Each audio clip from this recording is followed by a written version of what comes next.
नमस्कार, मैं हेमंत बघेल आप सभी का बहुत बहुत स्वागत करता हूं अपने इस YouTube चैनल में।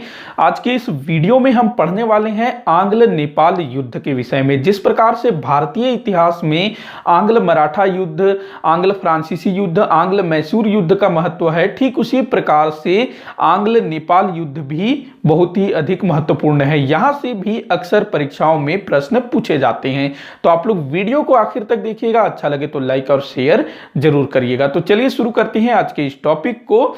तो आंग्ल नेपाल युद्ध ये कब लड़ा गया था? तो 1814 से 1816 के मध्य ये युद्ध लड़ा गया था, आंग्ल नेपाल युद्ध। देखिए भारत में ना अंग्रेजों का, जैसे कि मैंने बताया, आंग्ल मराठा युद्ध, आंग्ल मैसूर युद्ध, बाद में बर्मा के साथ भी युद्ध होता है। तो जो दूसरे युद्ध थे, चाहे वो मराठों के साथ हो, मैसूर के साथ हो या फ्रांस के साथ हो, तो वो जो युद्ध है ना वो लंबे चले थे। जैसे कि आंग्ल फ्रांसीसी युद्ध 3 युद्ध हुए थे, आंग्ल मराठा युद्ध ये भी 3 हुए थे, आंग्ल मैसूर युद्ध ये 4 हुए थे। लेकिन जो आंग्ल नेपाल युद्ध है वो एक ही बार हुआ था, 1814 से लेकर के 1816 तक। तो आपको टाइम भी याद रखना है, 1814 से 1816 के बीच ये युद्ध लड़ा गया था। इस समय गवर्नर जनरल कौन था? तो इस समय बंगाल का गवर्नर जनरल हुआ करता था, मतलब जो गवर्नर जनरल था ना उसको बंगाल का गवर्नर जनरल बोला जाता था। तो वो कौन था? तो लॉर्ड हेस्टिंग्स। ये भी कई बार पूछा गया है, वारेन हेस्टिंग्स नहीं, लॉर्ड हेस्टिंग्स। इसमें भी कई सारे बच्चे कंफ्यूज हो जाते हैं। ये हेस्टिंग्स है, लॉर्ड हेस्टिंग्स, और वो वारेन हेस्टिंग्स था। तो लॉर्ड हेस्टिंग्स जिसका कार्यकाल है 1813 से लेकर के 1823 तक, लगभग 10 वर्ष का इसका कार्यकाल है, और इसी के कार्यकाल में आंग्ल नेपाल युद्ध लड़ा गया था। तो थोड़ा सा हम लोग जो है नेपाल के विषय में जान लेते हैं। तो नेपाल जो है हमारे भारत के उत्तर में है, और अगर हम बात करें भारत के किसी शासक द्वारा नेपाल पर आक्रमण किए जाने के विषय में, तो जो मीर कासिम था ना, जो पलासी के युद्ध के बाद मीर जाफर, फिर मीर कासिम बंगाल का नवाब बनता है। तो मीर कासिम ने 1862 में नेपाल पर आक्रमण किया था, लेकिन उसको जो है सफलता नहीं मिल पाई थी, वो असफल रह गया था। इसके बाद फिर बंगाल पर अंग्रेजों का प्रभुत्व स्थापित हो जाता है। तो एक स्थान है बेहटा, बेहटा करके कोई स्थान है। तो यहाँ का एक जो अंग्रेज व्यापारी रेजिडेंट था ना, यहाँ मतलब जो अंग्रेजी व्यापारिक कोई रहा होगा, तो वहाँ का जो रेजिडेंट था बेहटा का, उसने नेपाल पर असफल प्रयास किया था, उसको मतलब सफलता नहीं मिल पाई थी। इसके बाद ना 1792 में नेपाल के साथ एक व्यापारिक संधि करने का प्रयास किया गया था। इसके बाद सन 1802 में एक ब्रिटिश प्रतिनिधि मंडल नेपाल भेजा गया, लेकिन इसको भी सफलता नहीं मिल पाई। मतलब कि जो अंग्रेज थे ना, जब इनका बंगाल पर प्रभुत्व स्थापित हो गया, 1765 में इलाहाबाद की संधि होती है, फिर 1772-73 में जो एक्ट आता है, उसके बाद फिर अंग्रेजों का बंगाल पर एक पूरी तरह से कब्जा स्थापित हो जाता है। तो उसके बाद वो लोग जो है आसपास के क्षेत्रों में अपना प्रभाव स्थापित करना शुरू करते हैं। तो उसी के तहत ये लोग जो है नेपाल में भी संधि, मतलब व्यापारिक संधि, प्रतिनिधि मंडल इस टाइप से करने का प्रयास करते हैं कि किसी प्रकार से नेपाल से दोस्ती हो, वहां पर जो है अंग्रेजों का व्यापार शुरू हो। तो इस टाइप से कोशिश की, लेकिन उनको जो है सफलता नहीं मिल पाई। अब इनके बीच, मतलब कि नेपाल और अंग्रेजों के बीच संघर्ष कैसे शुरू हुआ, मतलब इन दोनों के मध्य टकराहट क्यों हुआ, टकराव क्यों हुआ, कारण क्या थे? तो देखो जो नेपाली है ना, अच्छा मैं एक चीज बताना चाहूंगा, जो नेपाल है यहाँ के जो लोग हैं उनको गोरखा कहा जाता है, ध्यान रखिएगा। कई सारे पुस्तकों में आंग्ल गोरखा युद्ध ऐसा भी मिलेगा आप लोगों को।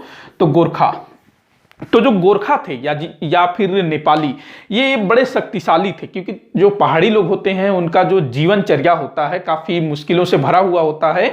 तो उनका जो शरीर है वैसा बन जाता है, मतलब कि वो काफी थोड़े से ताकतवर होते हैं नॉर्मल जो मैदानी क्षेत्र में रहने वाले लोगों से। तो जो गोरखा थे ये बड़े शक्तिशाली थे। तो ये लोग जो है अपना ये राज्य का विस्तार करने के प्रयास में थे। उत्तर की ओर इन्होंने बढ़ने का प्रयास किया। उत्तर की ओर क्या है? चीन है। तो चीन जो है इनके प्रसार को रोक दिया, आगे बढ़ने नहीं दिया। तो अब नेपालियों के पास दक्षिण में बढ़ने के अलावा और कोई चारा नहीं था। दक्षिण में बढ़ा जाए, दक्षिण में तो पूरा मैदान खाली पड़ा है, एक तरह से इनको ऐसा लगा होगा। हालांकि दक्षिण में तो मारामारी चल रही है ना, अंग्रेज हावी होते जा रहे हैं। तो अब ये लोग दक्षिण की ओर अपना नजर जमाते हैं, और दक्षिण में मतलब कि जो भारत में अगर हम लोग देखें नेपाल के दक्षिण में भारत है ना, तो उत्तर प्रदेश पड़ता है। तो उत्तर प्रदेश के कुछ हिस्सों पर जो नेपाल से लगता है, जैसे कि तराई वाला क्षेत्र हो गया, तो उन क्षेत्रों पर नेपाल मतलब कि जो गोरखे हैं वो अपना दावा करने लगे कि भाई ये क्षेत्र हमारा है, इस पर हम अधिकार करेंगे, इस टाइप से। और यहाँ पर नीचे अगर देखें नेपाल के नीचे, तो एक तरफ अवध है, एक तरफ ब्रिटिश ईस्ट इंडिया कंपनी का भी राज्य है जो बिहार तरफ है। तो इनकी जो सीमाएं हैं ना वो निश्चित नहीं थी, मतलब कि कहां से कंपनी का राज्य शुरू होता है, कहां से नेपाल का राज्य शुरू होता है, कहां से अवध का राज्य शुरू होता है, ये कहीं भी निश्चित नहीं था। तो थोड़ा सा ये विवाद की स्थिति उत्पन्न होने टाइप का वो था। तो इन दोनों के बीच टकराव कैसे शुरू होता है, तो वहां पर अब हम आते हैं। तो जैसा कि मैंने बताया कि जो नेपाली है, गोरखा है, वो दक्षिण की ओर बढ़ रहे थे, मतलब कि दक्षिण की ओर अपना प्रसार करना चाहते थे और दक्षिण के कई सारे क्षेत्रों पर अपना दावा भी करने लगे थे। तो बस्ती, उत्तर प्रदेश में एक जिला है बस्ती, तो बस्ती के निकट ना दो स्थान है, उनका नाम याद रखेंगे। एक है बटवाल और दूसरा है शिवराज। तो इन नेपालियों ने क्या किया, इस बटवाल और शिवराज पर अधिकार कर लिया, कब्जा कर लिया।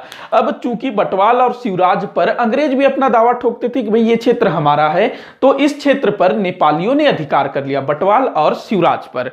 अब क्या होता है कि जो अंग्रेज हैं अपना, इसका मतलब प्रतिकार करते हैं कि नेपालियों ने बटवाल और शिवराज पर अधिकार कर लिया, तो अंग्रेज जो है तुरंत इन दोनों स्थानों पर सफलतापूर्वक पुनः अधिकार कर लेते। देखिए क्या हुआ, जो गोरखा हैं जो दक्षिण की ओर बढ़ रहे हैं और दक्षिण के कई सारे क्षेत्रों पर अपना दावा कर रहे हैं, तो ये लोग बटवाल और शिवराज पर अधिकार कर लेते हैं, जिस पर पहले से ही अंग्रेज अपना दावा करके बैठे हुए हैं। तो अंग्रेज मतलब ब्रिटिश ईस्ट इंडिया कंपनी इसका प्रतिकार करते हुए इन दोनों स्थानों पर पुनः सरलतापूर्वक अधिकार कर लेता है। अब जो गोरखा हैं अंग्रेजों की इस प्रतिकार को अपने ऊपर आक्रमण समझते हैं। देखिए पहले इन दोनों स्थानों पर किसने अधिकार किया, गोरखाओं ने। उसके तुरंत बाद इन दोनों स्थानों पर अंग्रेजों ने अधिकार कर लिया। और अंग्रेजों की इस प्रतिकार को जो गोरखा है वो समझते हैं कि अंग्रेजों ने हमारे ऊपर आक्रमण कर दिया। और गोरखा क्या करते हैं, ये जो बटवाल है फरवरी 1814 में इस बटवाल में 3 अंग्रेज पुलिस चौकियों पर आक्रमण कर देते हैं। कब, फरवरी 1814 में बटवाल में 3 अंग्रेजी पुलिस चौकियों पर अधिकार कर लेते हैं। और जाहिर सी बात है कुछ पुलिस वाले मारे भी जाते होंगे, मतलब अंग्रेज सैनिक मारे भी जाते होंगे। तो इससे जो ब्रिटिश ईस्ट इंडिया कंपनी का जो तत्कालीन गवर्नर जनरल होता है लॉर्ड हेस्टिंग्स, ये जो है गोरखाओं के खिलाफ युद्ध की घोषणा कर देता है। तो यहां से जो है दोनों के मध्य युद्ध शुरू हो जाता है। तो कोई कंफ्यूजन यहां नहीं होना चाहिए, मैं एक बार फिर से बता देता हूं।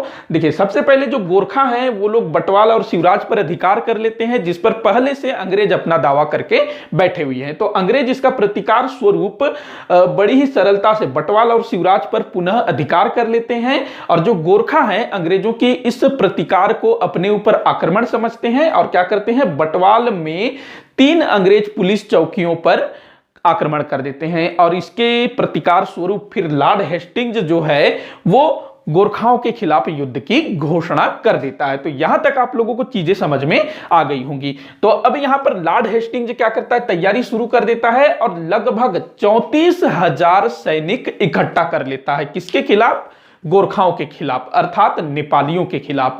वहीं गोरखाओं के पास जो सेना थी ना वो 12,000 बताई जाती है, ध्यान रखेंगे। 34,000 अंग्रेजों के पास, गोरखाओं के पास 12,000। तो अब जो है दोनों तरफ मैदान सज गया है, मतलब मैदान क्या, वो तो पहाड़ था। तो जो लॉर्ड हेस्टिंग्स था ना, ये नेपाल पर लगभग 3 या 4 तरफ से आक्रमण करने की योजना बनाई हुई थी इसने। मतलब जो नेपाल की अगर आप स्थिति देखोगे तो भारत के एक लंबे क्षेत्र को वो स्पर्श करता है। तो इसने तय किया कि अलग अलग तरफ से इसके ऊपर अटैक किया जाए, क्योंकि पहाड़ी वाला एरिया था। तो ये फिर अपने सेनापतियों को भेजना शुरू कर देता है। मैं पहले बोर्ड क्लीन कर लेता हूं। यहां पर ना जो सेनापति भेजे गए थे उनका नाम अक्सर पूछता है, तो आप लोग ध्यान रखिएगा, बड़ा ही इंपॉर्टेंट है ये। तो देखिए सबसे पहले क्या होता है, जो फरवरी 1814 में ये शुरू हुआ था, बटवाल पर जो गोरखाओं ने आक्रमण कर दिया था, तो लगभग समझ जाओ कि वहीं से शुरू हो गया। तो 1814-15 में जो भी लड़ाइयाँ हुई अंग्रेजों और नेपालियों के बीच, तो इसमें अंग्रेजों को नुकसान उठाना पड़ा। तो सबसे पहले अंग्रेजों की तरफ से जनरल गिलिस्पाई, नाम याद रखेंगे, जनरल गिलिस्पाई को भेजा जाता है। गिलिस्पाई बहुत ज्यादा इंपॉर्टेंट है ये नाम, क्यों इंपॉर्टेंट है आगे आप लोगों को पता चलेगा।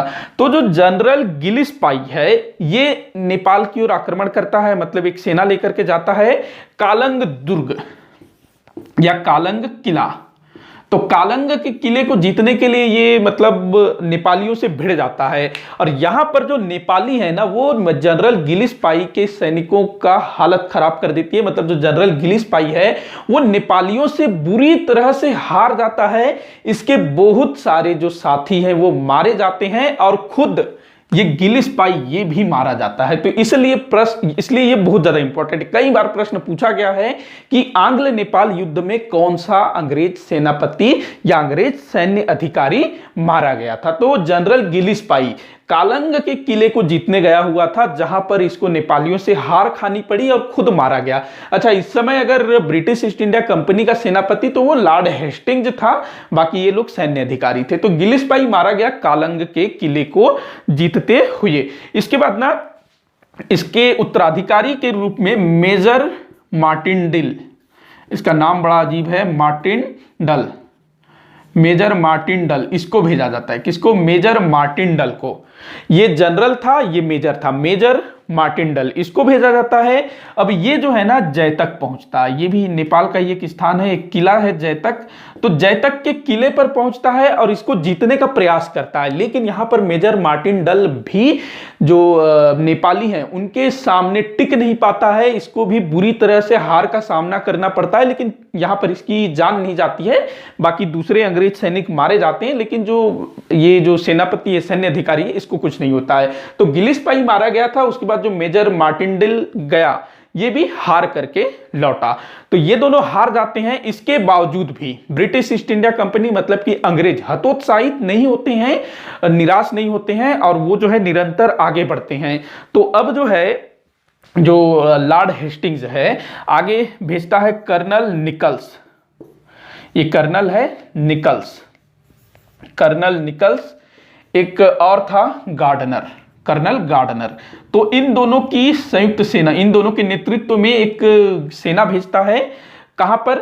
मतलब नेपालियों पर फतह करने के लिए। तो कर्नल निकल्स और कर्नल गार्डनर, तो ये लोग जो है कुमाऊं क्षेत्र की ओर से बढ़ते हैं। कुमाऊं जो कि उत्तराखंड में है, तो कुमाऊं के अल्मोड़ा को ये लोग जीत लेते हैं। कुमाऊं के अल्मोड़ा को ध्यान रखेंगे, अल्मोड़ा एक स्थान है ना उत्तराखंड में, तो कुमाऊं के अल्मोड़ा को ये लोग जीतने में सफल हो जाते हैं। तो देखो पहली सफलता अंग्रेजों को नेपालियों के विरुद्ध। जो गिलिस्पाई गया वो मारा गया, कालंग के किले को जीत नहीं सका। उसके बाद मेजर मार्टिनडल गया, जयतक के किले को जीत नहीं सका, हार करके वापस आया।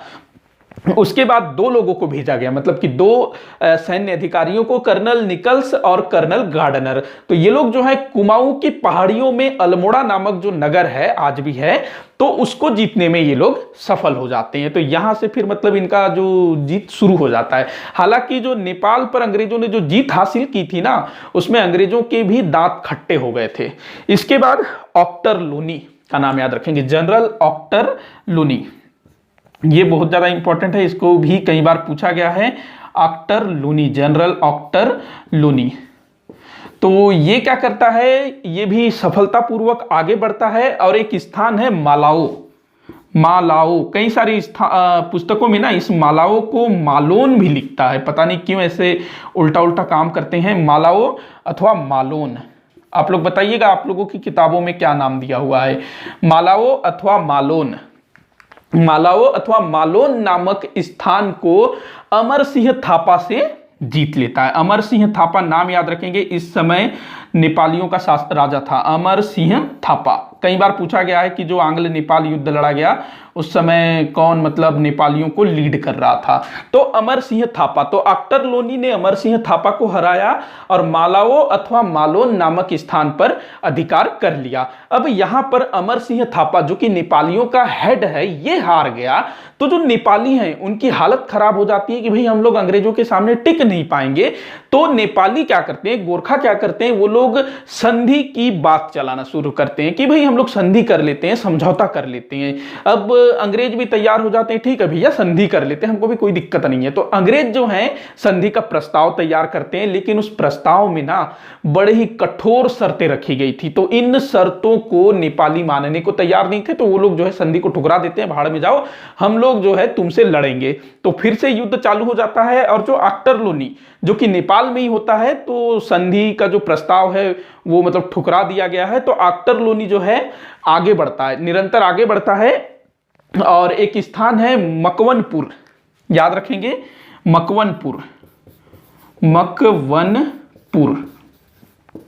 मकवनपुर यहां पर फरवरी 1816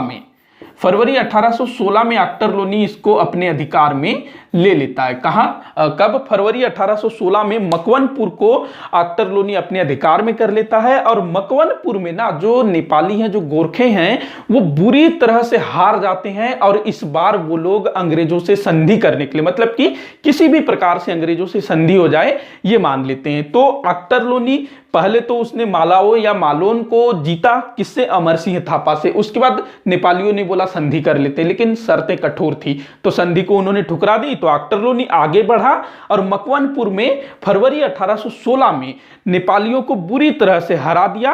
और इसके बाद फिर नेपाली जो हैं संधि करने के लिए तैयार हुए और इसके बाद फिर अंग्रेजों और नेपालियों के बीच में एक संधि होती है जो अक्सर परीक्षाओं में पूछी जाती है, तो उसके बारे में हम लोग देखते हैं। और इस संधि को किस नाम से जाना जाता है, सगौली की संधि।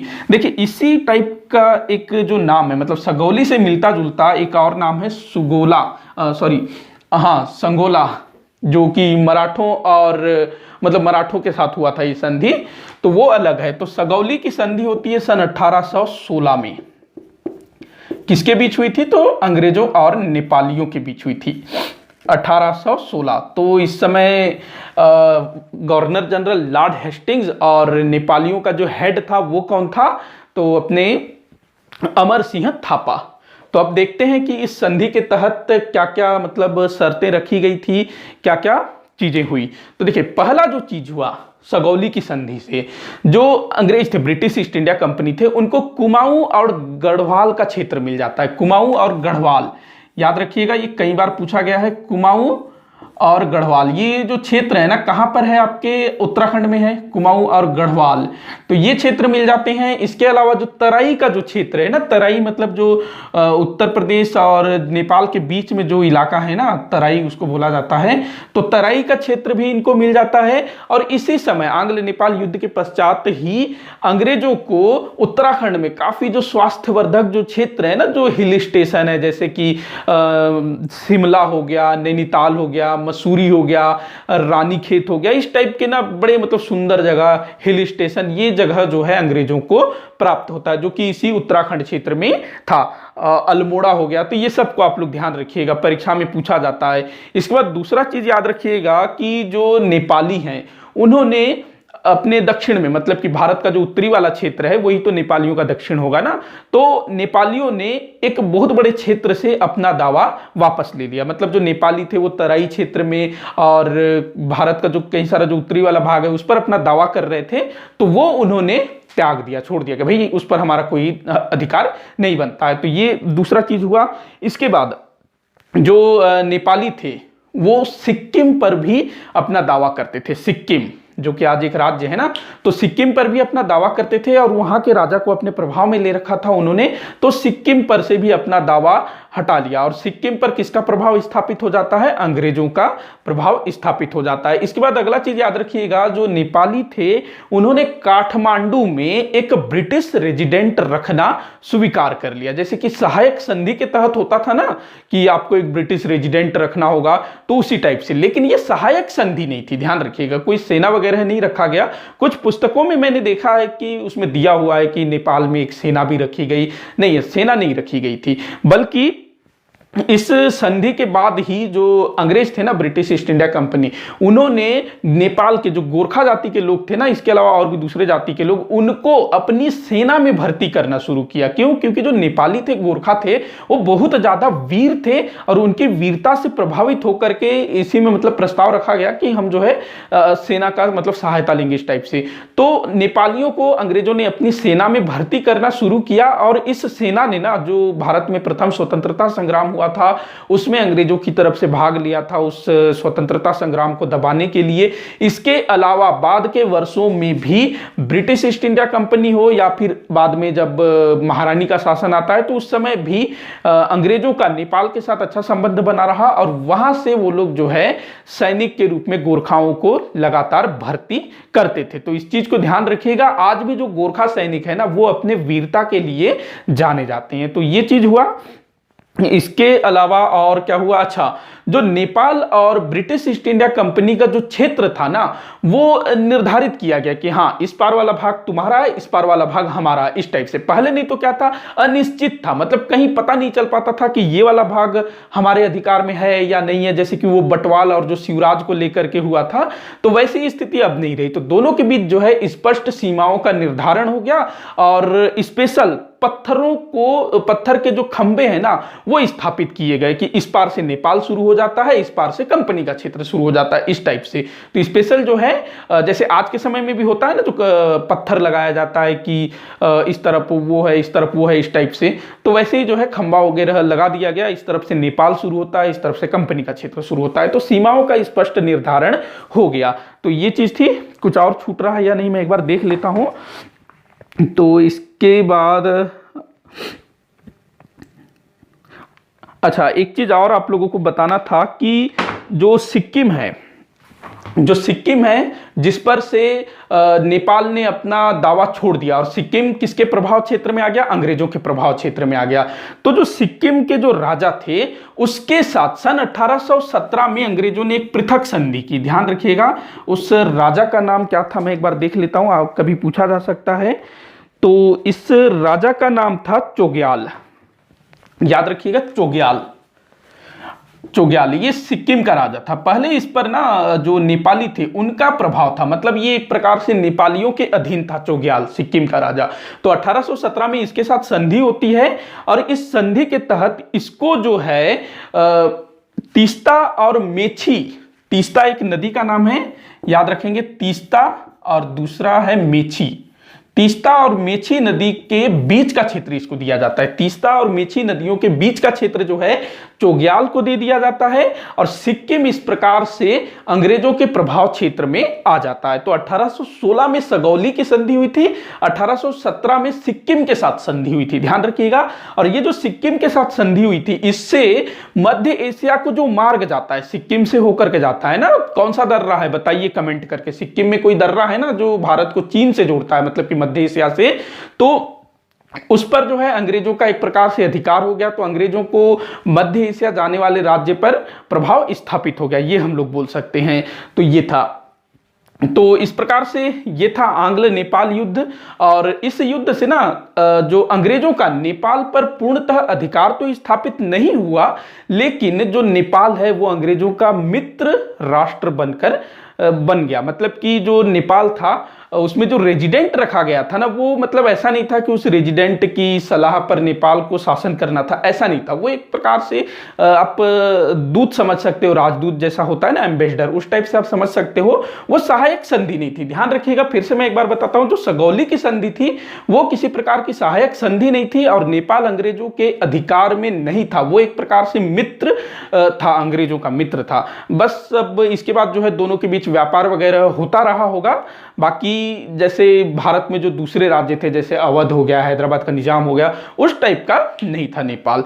बाकी जो नेपाल से अंग्रेजों को सैनिक मिलते थे, सैनिकों को अंग्रेज जो ब्रिटिश है ना, वो लोग नेपालियों को अपने यहाँ सैनिक के रूप में भर्ती करते थे, नौकरी देते थे, न कि नेपाल से सैन्य सहायता लेते थे। ध्यान रखिएगा, सैन्य सहायता नहीं लेते थे। वहां के जो लोग थे, जो निवासी थे, उनको अपनी सेना में भर्ती करते थे। स्पेशल उनका जो है अलग से क्या कहते हैं, जो सेना में होता है ना, जो अलग से उनका एक सेना था गोरखाओं का, तो उसको ध्यान रखिएगा, रेजिमेंट अलग से था। तो ये था आंग्ल नेपाल युद्ध। मुझे पूरी आशा है कि आप लोगों को टॉपिक अच्छे से समझ में आ गया होगा। कहीं भी कोई डाउट हो ना तो आप लोग कमेंट करके पूछिएगा, मैं उसको सॉल्व करने की कोशिश करूंगा। वीडियो को जितना हो सके उतना लाइक करिएगा, शेयर करिएगा, सॉरी माफी चाहूंगा, वीडियो को जितना हो सके उतना शेयर करिएगा और लाइक करिएगा, चैनल को सब्सक्राइब करिएगा। वीडियो को आखिर तक देखने के लिए बहुत बहुत धन्यवाद।